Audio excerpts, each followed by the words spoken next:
Assalomu alaykum. Uch bolalar sizlar bilan. Navbatdagi uyimizda Sergeli Sputnik 16 da. 16 etajli dom, 8-etaji. 3 xona skvoznoy planirovka, kvadrati 75 bo'lyapti.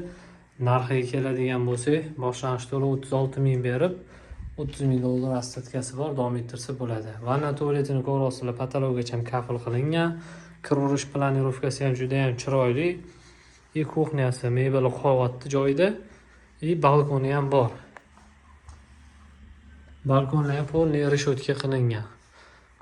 Kelib ko'rib olsanglar bo'ladi, puliga arziydigan yaxshi variant. Birinchi xonamizda mehmonxona bo'lyapti. Mehmonxona mana ko'p narsa joylashtirsa bo'ladi.